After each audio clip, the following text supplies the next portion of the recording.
जय हिंद दोस्तों।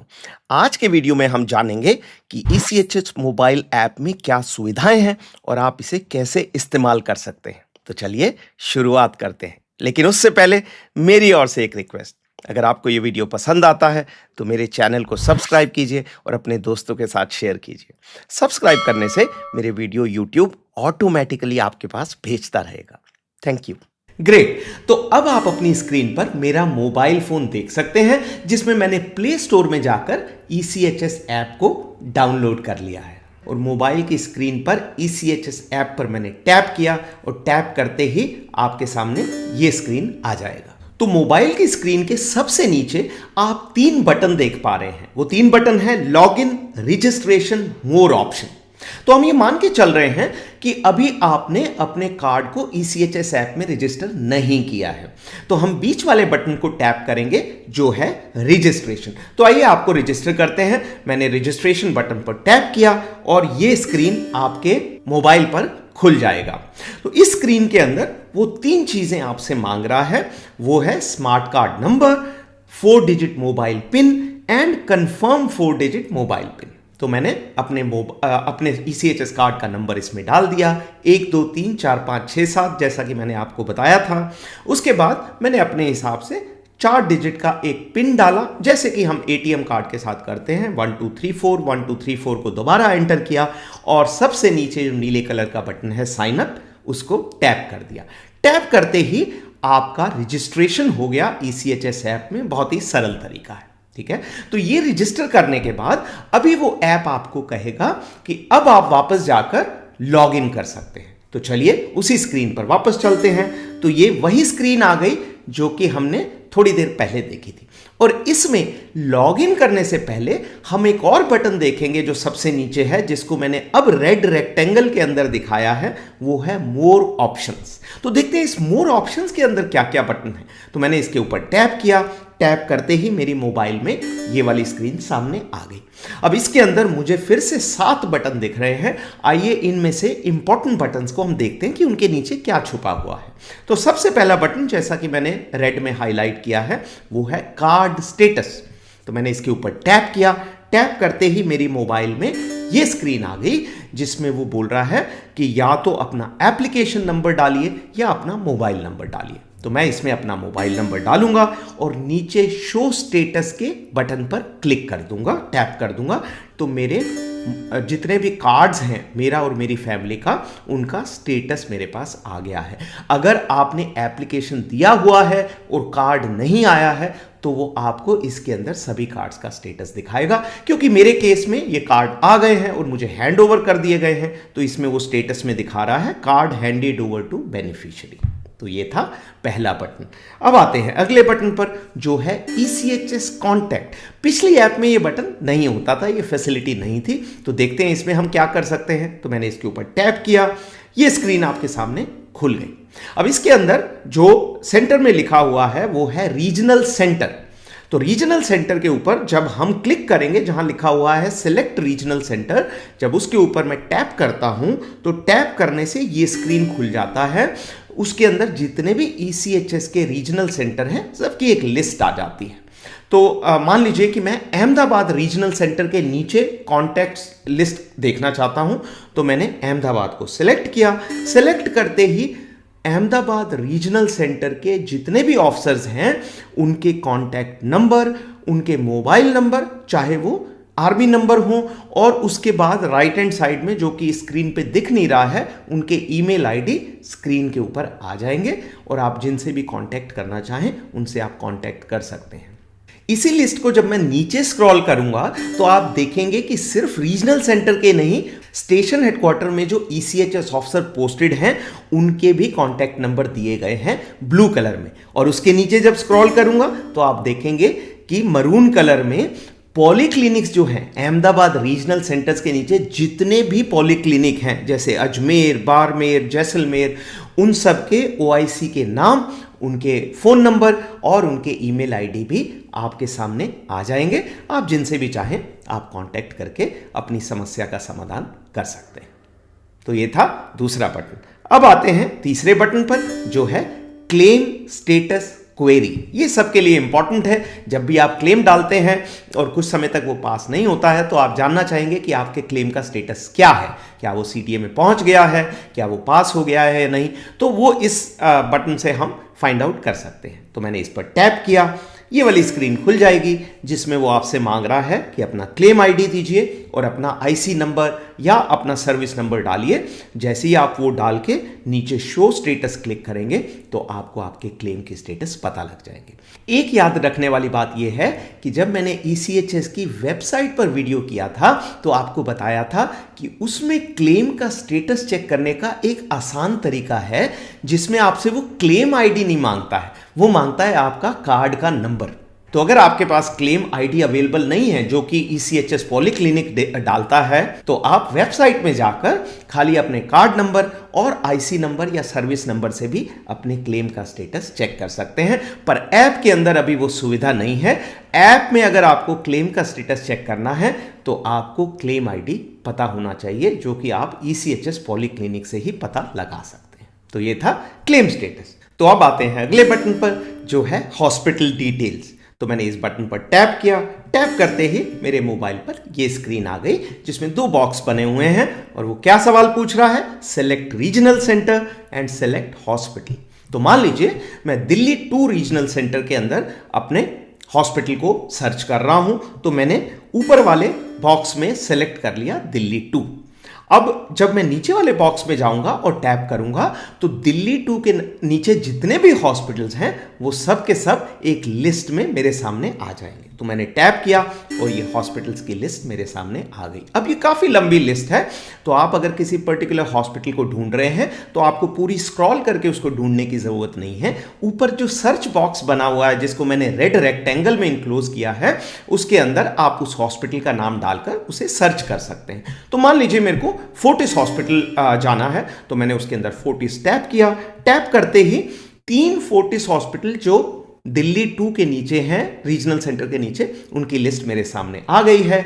और मान लीजिए मैंने फोर्टिस हॉस्पिटल नोएडा में जाना है तो मैंने उसके ऊपर टैप कर दिया। टैप करते ही मेरे सामने ये स्क्रीन आ गई जिसके अंदर रीजनल सेंटर दिल्ली 2 और हॉस्पिटल फोर्टिस हॉस्पिटल नोएडा, उसके नीचे जो ब्लू कलर का बटन है शो डेटा, मैंने उसके ऊपर टैप किया और सामने ये स्क्रीन आ गई। सबसे ऊपर वो मुझे फोर्टिस हॉस्पिटल नोएडा का इम्पैनलमेंट स्टेटस दे रहा है। वो बोल रहा है कि ये उसका एड्रेस है और ये हॉस्पिटल 10 नवंबर 2023 से 9 नवंबर 2025 तक ईसीएचएस के पैनल पर है। तो आप वहां जाकर अपना इलाज करा सकते हैं। आप क्या क्या इलाज करा सकते हैं उसका डिटेल पता लगेगा नीचे वाले बटन से जो है इम्पैनल्ड सर्विसेज। ठीक है, तो मैंने उस पर टैप किया और फोर्टिस नोएडा के अंदर जितनी भी सर्विसेज अवेलेबल हैं उनकी लिस्ट मेरे सामने आ गई। तो सबसे ऊपर है क्लिनिकल सर्विसेज, मतलब कौन कौन से डॉक्टर वहां पर अवेलेबल हैं। उसके नीचे है डायग्नोस्टिक इमेजिंग, मतलब क्या क्या स्कैन करा सकते हैं वहां। तो ये बता रहा है कि वहां पर सीटी स्कैन की सुविधा उपलब्ध है। और सबसे नीचे है लेबोरेटरी सर्विसेज, यानी आप कौन कौन से टेस्ट वहां पर करा सकते हैं। अब हम चलते हैं अपनी पहली स्क्रीन पर जिसमें हम लॉग इन कर सकते हैं। तो आप देखेंगे उस स्क्रीन के नीचे नीचे, जैसे मैंने आपको पहले बताया था, 3 बटन थे, लॉग इन, रजिस्ट्रेशन और मोर ऑप्शन। तो अभी तक हमने रजिस्ट्रेशन देख लिया, मोर ऑप्शन देख लिया। अब चलिए देखते हैं लॉग इन करके हम क्या क्या सुविधाएं ले सकते हैं। तो इसके अंदर ये 2 सवाल पूछ रहा है, स्मार्ट कार्ड का नंबर और 4 डिजिट का मोबाइल पिन जो हमने शुरू में सेट किया था वो मैंने दोनों एंटर किए। और नीचे जो ब्लू कलर का बटन है log in to e clinic, उस पर मैंने टैप कर दिया। टैप करते ही ये पेज मेरे सामने खुल जाएगा जिसमें ये मेरे डिटेल्स दिखा रहा है। तो इंपॉर्टेंट चीजें मैंने रेड कलर के रेक्टेंगल में दिखाई हुई हैं। सबसे ऊपर ये मुझे बता रहा है मेरे कार्ड का नंबर क्या है, उसके नीचे मेरा मोबाइल नंबर दिखा रहा है और ये भी दिखा रहा है कि कार्ड वैलिड है या नहीं। तो ये दिखा रहा है कि मेरा कार्ड अभी वैलिड है। नीचे वो डिटेल दिखा रहा है मेरा पेरेंट पॉलीक्लिनिक क्या है। तो ये बता रहा है कि मेरा जो पेरेंट पॉलीक्लिनिक है वो है ग्रेटर नोएडा और रीजनल सेंटर है दिल्ली 2। उसके नीचे अब कई सारे बटन आप देख पा रहे हैं। कुछ बटन नीचे छुपे हुए हैं तो मैं स्क्रीन को नीचे स्क्रॉल करता हूं और सभी बटन देखते हैं क्या क्या है। तो मैंने इसको स्क्रॉल किया, अब ये सारे बटन हमारी स्क्रीन पर आ गए हैं। तो सबसे पहले बटन से शुरुआत करते हैं जो है बुक अपॉइंटमेंट। जैसा कि नाम से जाहिर है कि इस बटन पर क्लिक करके आप पॉलीक्लिनिक में डॉक्टर की अपॉइंटमेंट ले सकते हैं। तो मैंने इस पर टैप किया, टैप करते ही ये स्क्रीन मेरे सामने आ गई। इसमें मेरे रीजनल सेंटर दिल्ली 2 और पॉलीक्लिनिक ग्रेटर नोएडा के डिटेल पहले से ही भरे हुए हैं। उसके नीचे जो है मैं डेट को सिलेक्ट करूंगा। तो मान लीजिए मैंने 18 दिसंबर को सिलेक्ट किया और उसके नीचे जो बटन है गेट डॉक्टर, उसके ऊपर टैप कर दिया। टैप करते ही पॉलीक्लिनिक के अंदर जितने भी डॉक्टर्स हैं उन सब की लिस्ट मेरी स्क्रीन पर आ गई। अब मान लीजिए मेरे को doctor Richa Singh dental officer के पास जाना है, तो मैंने उनके नाम के ऊपर टैप कर दिया। टैप करते ही ये स्क्रीन मेरे सामने आ जाएगी। अब इसके अंदर वो बोल रहा है कि आपने डेट और डॉक्टर का नाम तो चुन लिया है, अभी आप टाइम बताइए कितने बजे की अपॉइंटमेंट आपको चाहिए। तो मैंने मान लीजिए 8:30 से 9 बजे तक की अपॉइंटमेंट लेनी है। तो मैंने उसके ऊपर टैप किया और नीचे जो सबसे नीचे जो बटन है बुक अपॉइंटमेंट, उसके ऊपर फिर से टैप कर दिया। टैप करते ही ये मुझे बताएगा कि आपका अपॉइंटमेंट डॉक्टर ऋचा सिंह का 18 दिसंबर 2024 का 8:30 से 9 बजे का फिक्स हो गया है। उसी के साथ में एक छोटा सा और बटन दिखा रहा है कैंसिल। अगर बाई चांस आपसे गलती से हो गया है या आप चेंज करना चाहते हैं तो इस अपॉइंटमेंट को आप कैंसिल भी कर सकते हैं। पर मान लीजिए मुझे ये कैंसिल नहीं करना है। अब अगर मैं होम पेज पे वापस जाऊंगा तो यहां नीचे नीचे अपकमिंग अपॉइंटमेंट्स में ये मुझे उस अपॉइंटमेंट के डिटेल दिखाएगा। तो जब आप पॉलीक्लिनिक में जाते हैं और मान लीजिए उनके पास इंफॉर्मेशन नहीं है तो आप अपना मोबाइल खोल के उनको इस अपॉइंटमेंट के डिटेल्स दिखा सकते हैं।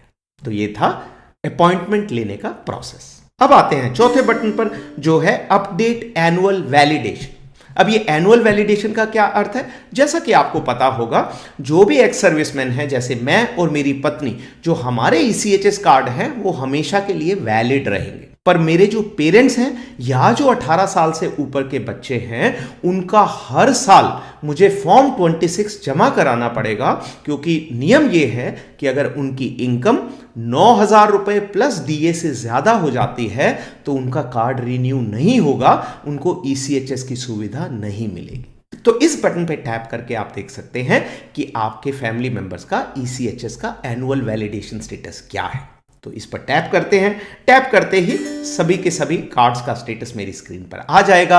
अगर किसी का कार्ड इनवैलिड है तो मुझे पता लग जाएगा कि मुझे उसका इनकम सर्टिफिकेट ईसीएचएस पॉलीक्लिनिक में जमा कराना है। वो जमा कराते ही वो कार्ड वापस एक्टिवेट हो जाएगा। तो ये था एनुअल वैलिडेशन का बटन। अब आते हैं अगले बटन पर जो है ब्लॉक कार्ड। ये सुविधा भी पिछली ऐप में उपलब्ध नहीं थी।